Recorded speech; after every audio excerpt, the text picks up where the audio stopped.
I think that's one of the things that I have learned in my space is taking the risk and becoming a risk taker. And I would just say, if you aren't sure if the risk is worth taking, due diligence, you need to, and then find someone else who can look at it. But I needed someone else who's in this space, has done it before, to say, yeah, all your numbers make sense, to the point where I want to do it with you. Let's go.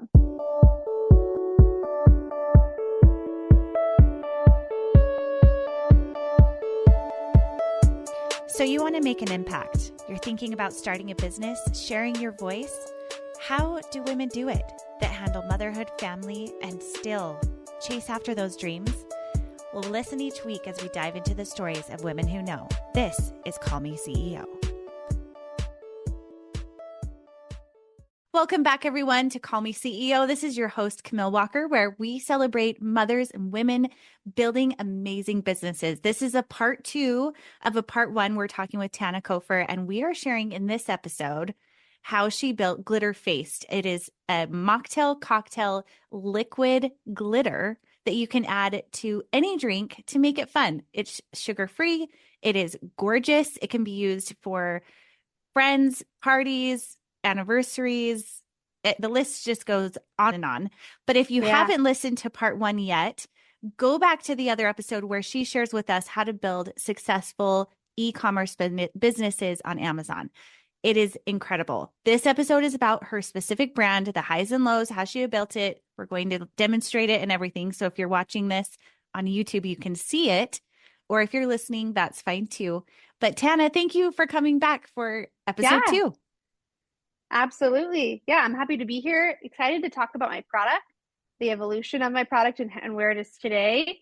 And yeah, let's just get started. Do you want me to talk about the history of my product? Yes, please introduce yourself first a little bit. If people haven't had the chance to listen to your other episode, who are you? Yes. Where do you live? How many kids do you have? We're all moms here, so I love hearing that part of your story.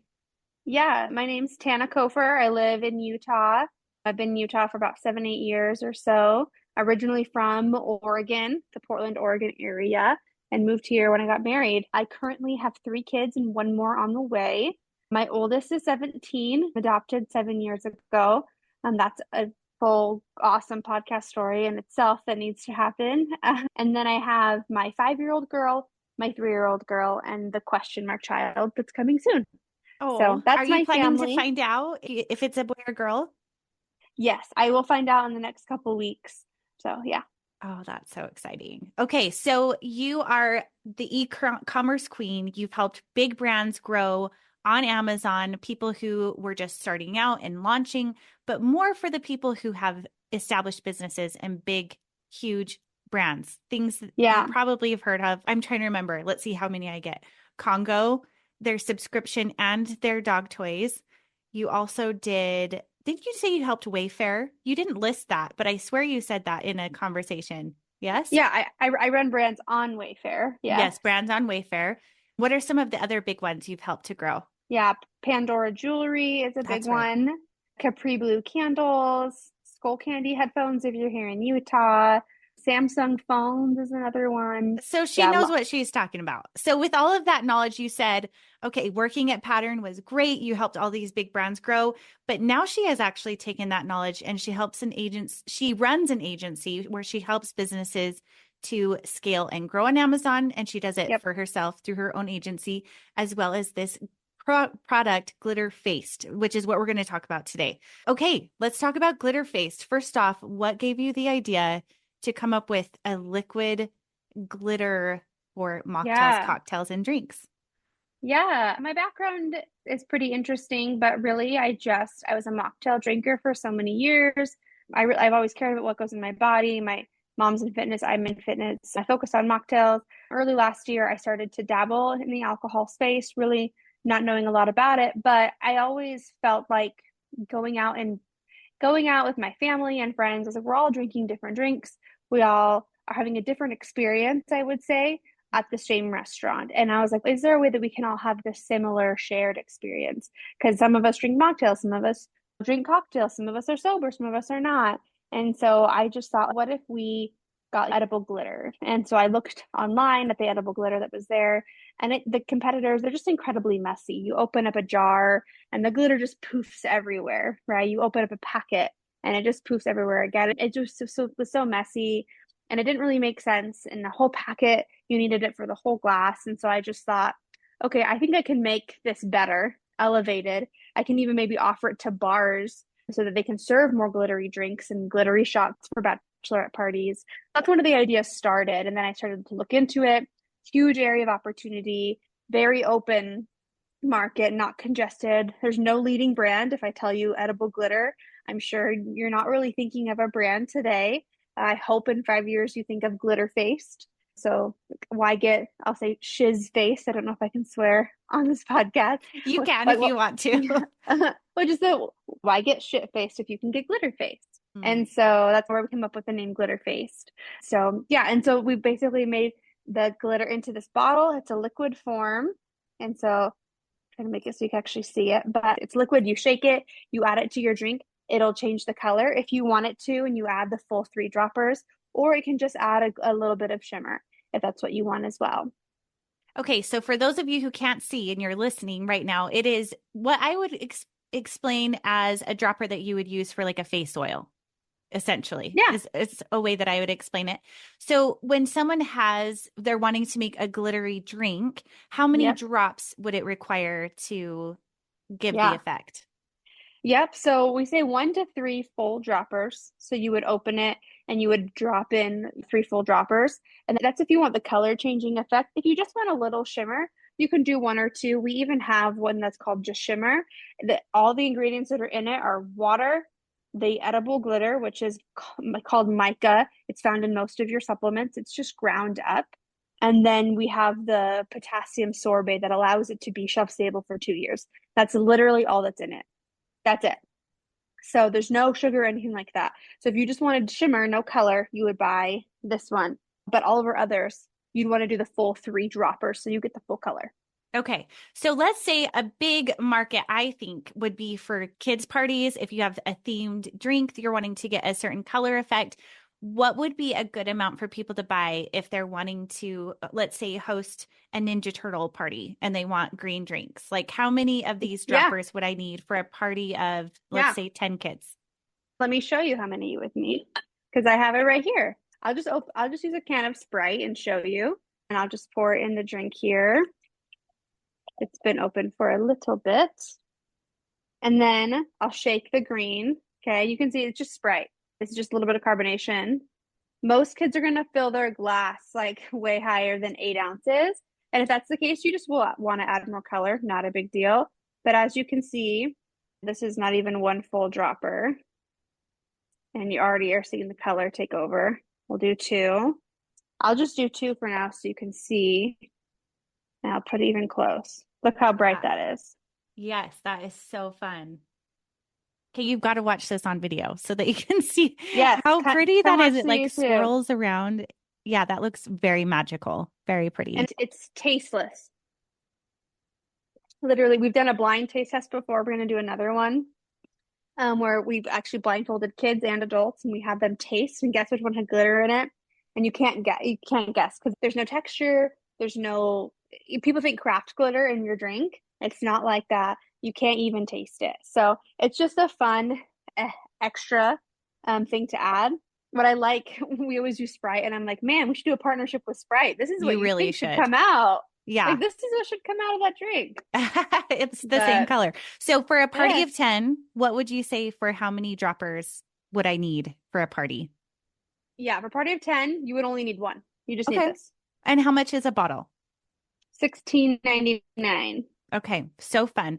So is that something where I would think as the mother of the party, I would probably be doing the drops myself, unless you have kids that you feel like you could trust to do that. That could be a part that would actually add an activity layer to the party, perhaps, so fun. Which would be a lot of fun. Yeah, one thing that we've also done too is you can actually, in icing, I wouldn't say thick frosting, but you could put it in icing. And you could have kids put it in and it changes the color, just a dye would, but it also adds the glitter effect for cake. Also for mocktail or cocktail, if you want to add a rim effect.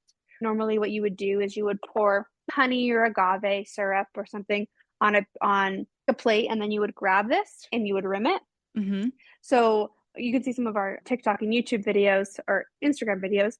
If you put the honey on, then you do a couple of drops of the color and Mm. then you swirl it. It changes the color and adds glitter so that you can have a colorful rim as well.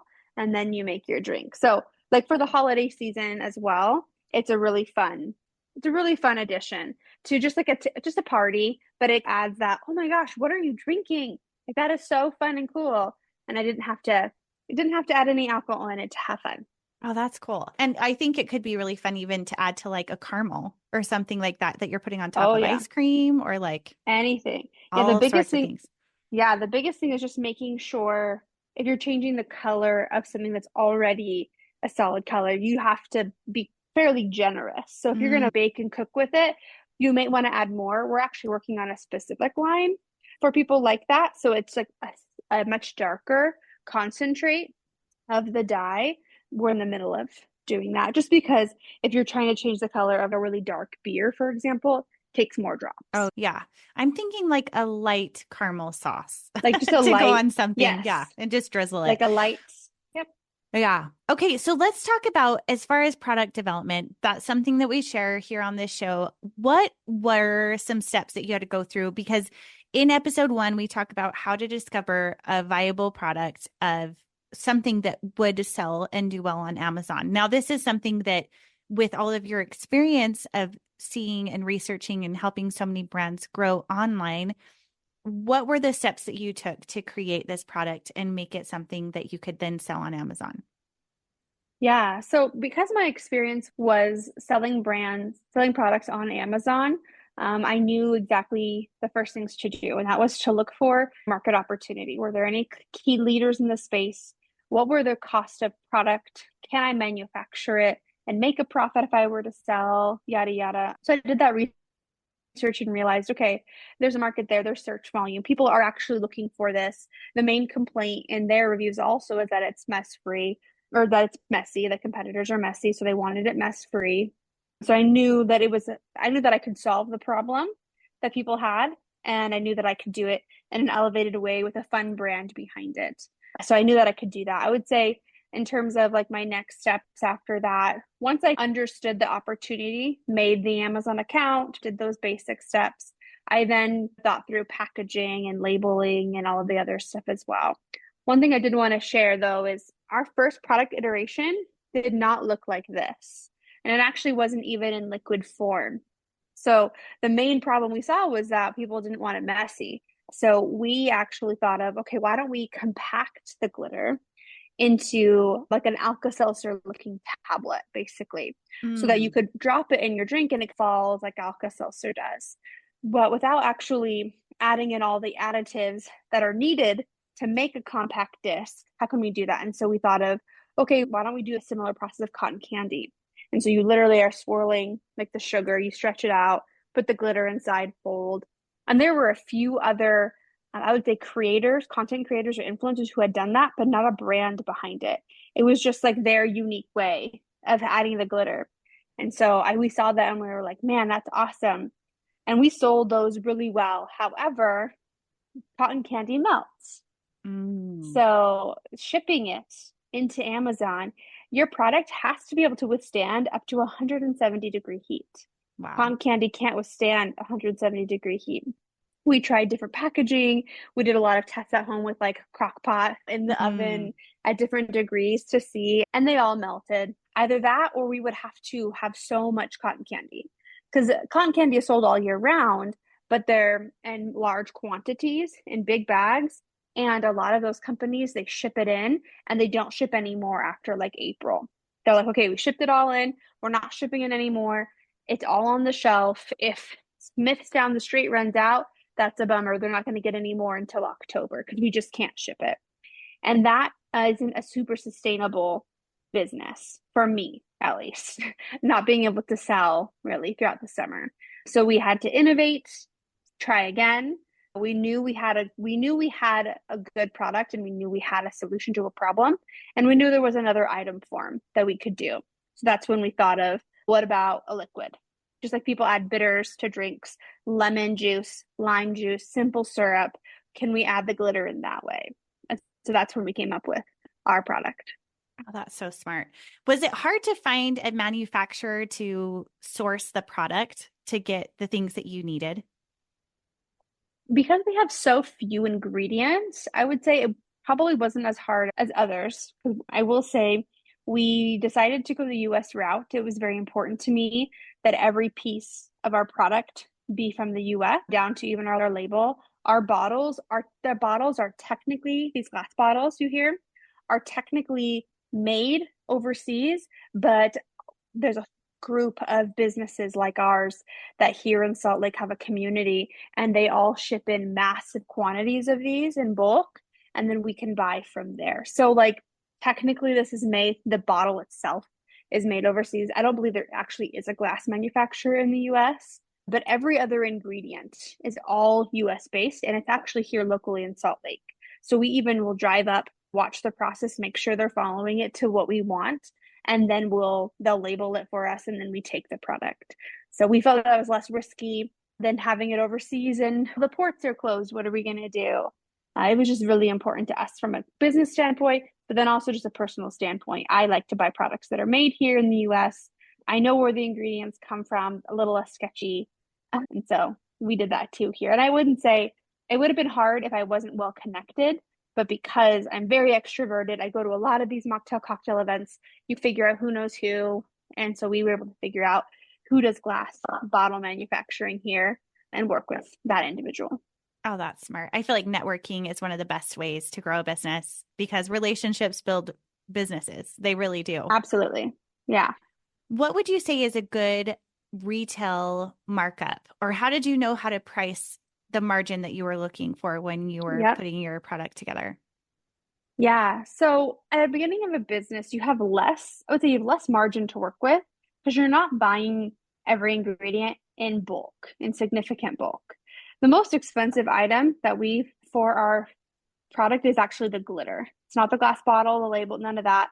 The label is always number one, but for the actual product itself, it's the glitter. And so for us, we either were like, okay, we launched 9 colors, we give a collection, and we have to have the price a little higher, or we just launched 2 or 3 so that we could buy enough glitter in bulk from a cost perspective.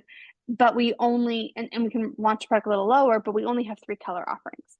And we felt like we would learn less doing it that way. Mm-hmm. So we decided to do more color variations to learn more. If some of the colors don't work well, we won't buy that glitter again, or we'll only do it seasonally. Now we know, and now we know the leading colors that we can buy more of. So we chose this area.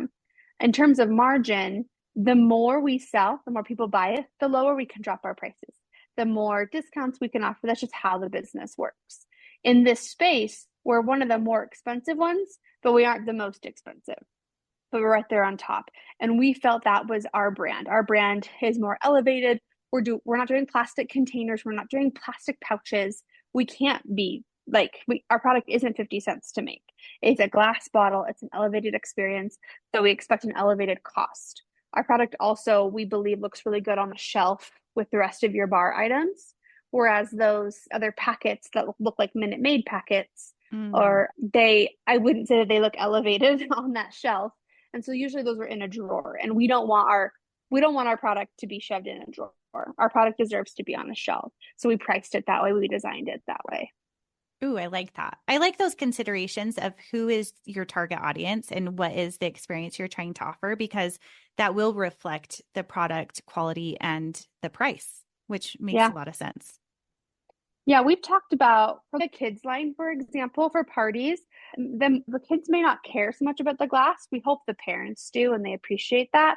We have thought about doing more of a bulk bag of glitter like other people do for punch bowls and stuff, but I just don't really feel like that's our brand. That's not what we're trying to build. Mm-hmm. Oh, we know that if you're a parent that cares about the aesthetic look of a party, if you care about the ingredients within your glitter, if you care about the clean kitchen, like you're going to buy our product. If you just want like a cheap $5 glitter option, you can buy it someone else in the market, and that's fine. Go ahead, totally buy them. That's okay. That's totally fine. Maybe you'll love that experience. Maybe you won't. And if you don't, we believe next time you'll buy from us. Yeah. What are some experiences that you've had in building this brand with you were talking about networking and being in the mocktail cocktail space. That is a space I don't know a whole lot about, but Yeah. what have you learned through building this brand that's helped it to be successful in those spaces? Yeah, just like in any space, I would say people know other people. So every time I go to an event, like the first event I ever went to was a bitters, like learning about bitters. I had no idea what bitters were and how you add bitters to drinks and stuff. That was the first event I went to, and it's probably the most impactful one that I've Hmm. ever been to because that's where I met our manufacturer, who we use to this day for our glass bottles. If I didn't go Smart. to that event, I probably would have met her, but that's where I met her, right?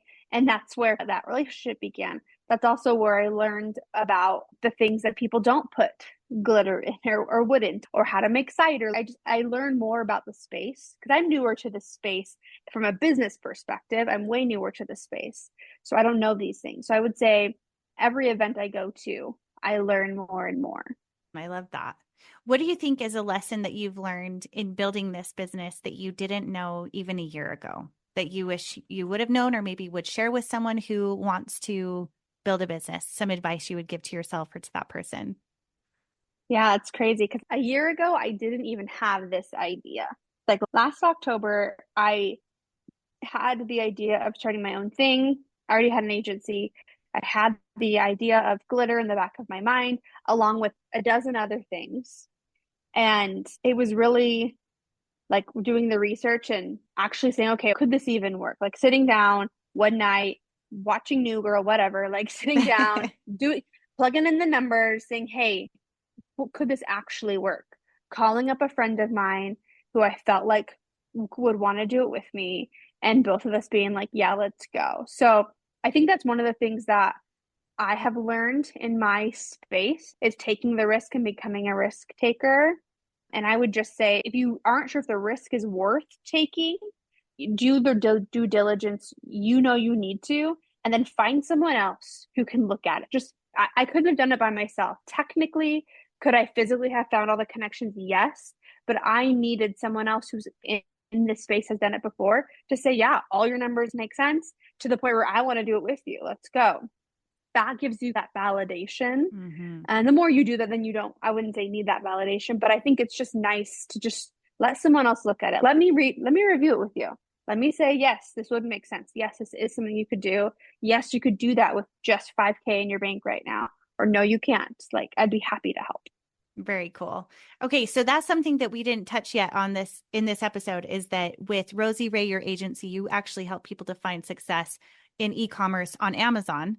And so Yeah. we talk about that in length in episode 1.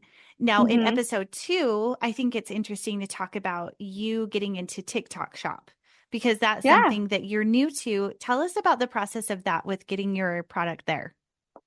Dang. All I'll say is getting approved for TikTok Shop for at least a brand and for my brand new brand was a lot harder than I expected. They required a lot more, which made me feel way better as a consumer on one side, buying product, knowing they had to go through this crazy process. That's good to know. You can't just sell anything on here. But also, I will say the views on your shop, the value is huge. I've just learned it. My product has only been live for a few days. By the time this airs, a couple weeks. But the amount of followers I've already gained by talking about being on shop, going live, talking to real consumers during real time, that's just something you can't really get on Amazon. Instagram Live, I don't think is there right now. At least maybe it used to be, but for me, you don't get that same interaction. Mm-hmm. TikTok Shop, I'm literally talking about the product, and I don't have a huge following, but enough. And people who don't follow me, so many non-followers are joining based on the algorithm. Like it's being pushed on people's For You page, and they're joining and they're asking questions. Is it edible? Is there taste to it? La. And I can say, no, Kimmy, thanks for joining in. This doesn't have any taste to it. Like that experience that I feel like I only got in a retail store, I'm starting to get with TikTok Shop. And that's really cool. And so I just think it's something that everyone who's starting out should do and should consider focusing on, maybe even before Amazon, to test out and get feedback. about your product without committing and sending an inventory. Because anyone who buys on TikTok Shop, I'll send it here, like from my house. I have product in my basement. I'll package it, I'll send it from my house. So that cost isn't an initial sending in hundreds of units to TikTok Shop. You do it from your house. Oh, that's so interesting. I have ordered from TikTok Shop and I was shocked. At first, I was like, is this real? Because it seemed Oh, it was a little hokey Color and and it was so Wish, smooth. kind of Like the Timu. purchasing process was so smooth. And Yeah, I got the product really quickly. I was really impressed actually by it. And I it's think a lot of awesome. people are starting to have positive interactions with TikTok Shop. So to be signed up for that already as a shop, I feel like an early adopter as a shop owner can only benefit you right now with TikTok I because think so they're too. trying to push it so much. I think so too. The amount of deals, like I remember back in the day on Amazon when we would launch deals, Amazon would offer to match some things. TikTok's doing that. If you're going to participate in Black Friday, we'll match half your deal. I'm Wow. like, okay, sounds good. And I'm like a tiny little brand. I'm not That's there. awesome. There are cool things like that that Amazon just could never do anymore. That I would just say it's great. But also think about your target audience. I did have a friend who launched on TikTok Shop this year, and it wasn't a waste of money or anything like that because again, you don't send product in. But she didn't see the same success because her customers really aren't on TikTok. Hmm. Like just not, at least not yet. And not everyone's on TikTok, right? I would say my customers are on TikTok and that I know. And so for me, it makes total sense to be there. But I would say don't fight to be there if it doesn't make sense for you or your brand. Yeah. Ooh, that's smart. And I love that it's visual. I feel like TikTok, if you have a product that's visual and people can engage with or talk about, or especially conversation, anytime I've done live. And what's cool too is when people put a question in a video and you can then turn it into a video and it will then snowball into video where you don't even have to think about, oh, what should I post today? Because people will fill up those ideas for you. So I feel like that's Yeah. as a small business owner, if you have something visual like that that you can share, TikTok is such a good place to be for that. And to explain it. Hmm. I would think mine's fairly explainable, but as those viewers who are watching can see, you have to shake the bottle first, open, use the dropper, and pour. That's a concept that you would think would make sense, but we actually get a lot of questions like, no glitter came out. I'm like, did you shake it?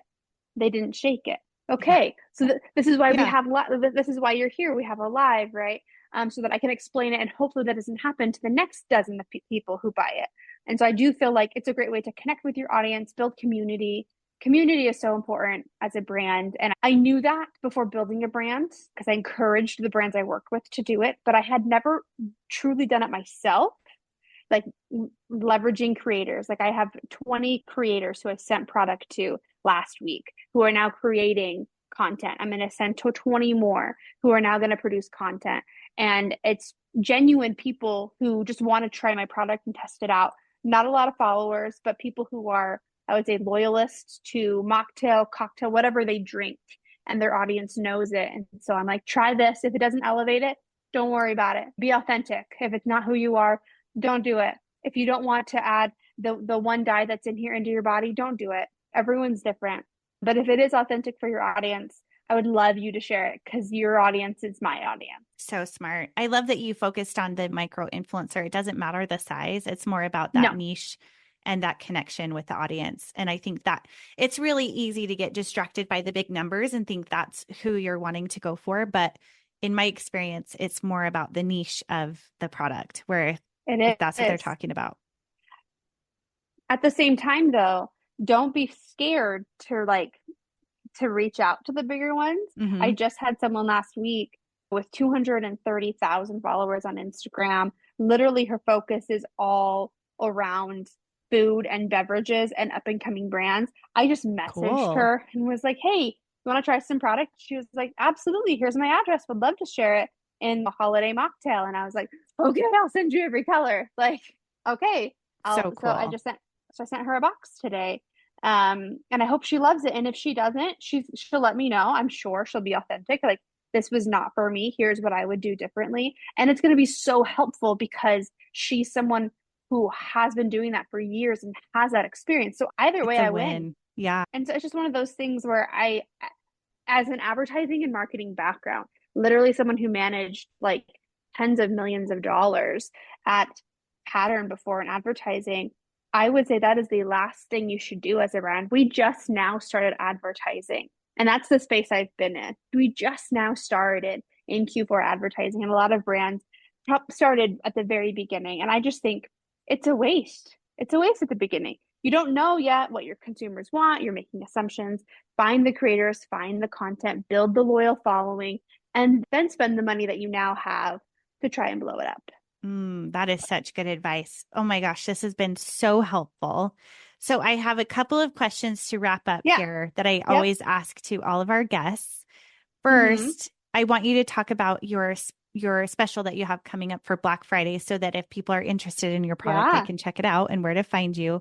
And then I'll wrap up with the last few questions. Absolutely. So we are available. I'll just share where we're live. We have our own website, glitter-faced.com. We then are live on Instagram Shop and TikTok Shop.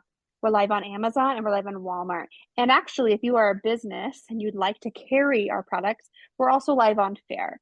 So that would be 6 platforms that we are currently live on. If you wanted to try our products, we will have Black Friday sales for all 6 of those platforms. So check them out. The sale is pending, so get excited. It'll launch on the 28th. So just refresh your screen on Instagram Shop and see what deals we have. Perfect. Okay, we'll make sure to link all of that information below.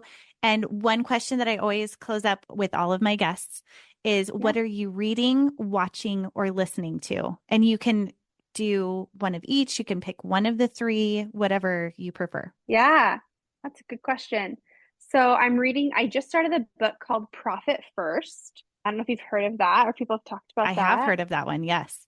Okay, I just started that one, and the focus of that book, I can't tell you the author off the top of my head, but the focus of that one essentially is flipping the P&L upside down and making sure you are focusing on your profit first and you are paying yourself as well early. And a lot of business owners, they start by just not paying themselves and putting everything into the business, but that's a great way to get burned out and for the business to then not do well because of such. So it's flip the P&L, think about what's actually important, what you actually should be paying for. And I'm doing that to try and help me with my agency business as I'm hiring people and stuff, remembering that I also am the owner and should pay myself, and then sail with the glitter face. So that's the book I'm reading. The show I'm watching, it's a fun show. I'm watching The Mindy Project. It's on Netflix. Yeah, that's cute. I've never seen it before. I would say that's what I'm watching right now. And then what was that last one? Listening to. What am I listening to? Oh, yikes. I have a lot of things I'm listening to. From a podcast perspective, I listen to Motivational Mondays.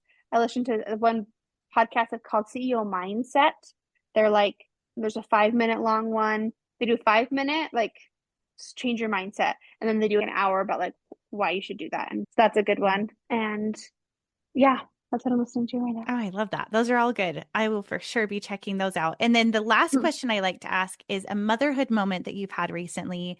I would imagine with your kids watching you that they're learning a lot with all of the things that you're managing, and how maybe a tip for managing the chaos of all the things that you do, and also a motherhood moment that you've had with one of your kids. It could be something fun, sad, happy, nostalgic, whatever. Yeah. I would say my biggest advice is to make your kids as much a part of the businesses as you. My kids package product until late at night with me. My kids label. I pay them for that. It's a write-off to the business. Everyone wins. They're a part of the process. My oldest was helping us when we were making it from cotton candy. He was there standing up at the cotton candy machine for hours as we made product. And I think having them be a part of me working hard and seeing the businesses and the world we're trying to create for our family, I think is huge. There's no better way to learn discipline, I think, personally. And my kids are young, so it's a great way to get them started. A motherhood moment, I would say the funniest one, or most recent one that comes to mind, is my 5-year-old daughter.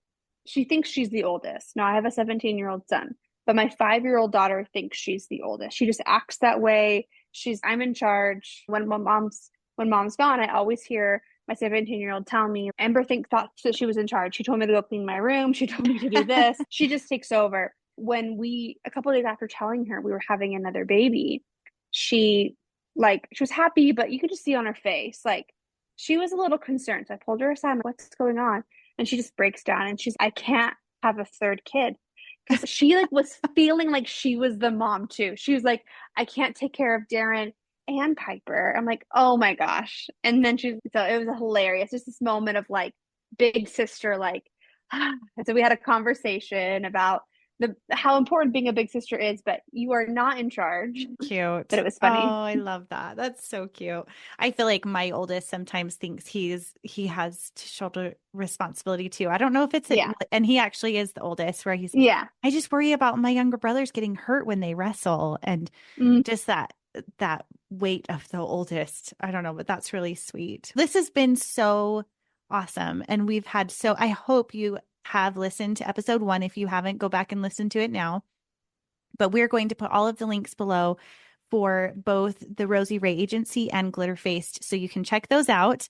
And Tana, thank you for being so open and willing to share all of the success and the tips and everything. Yes. I am so excited to see what happens from here because I know it's going to be so successful. I think there's enough space for all of us to be successful. All of us women entrepreneurs, there's room for us all. So I want to share all my tips. Oh, I love that. And with that being said, please share this episode. Leaving a review and 5-star review is always helpful for a podcast to grow and helps other women to discover and hear amazing stories like Tana. So thank you so much for being on the show today. And thank you for listening. Hey CEOs, thank you so much for spending your time with me. If you found this episode inspiring or helpful, please let me know in a comment and a 5-star review. You could have the chance of being a featured review on an upcoming episode. Continue the conversation on Instagram at Call Me CEO Podcast. And remember, you are the boss.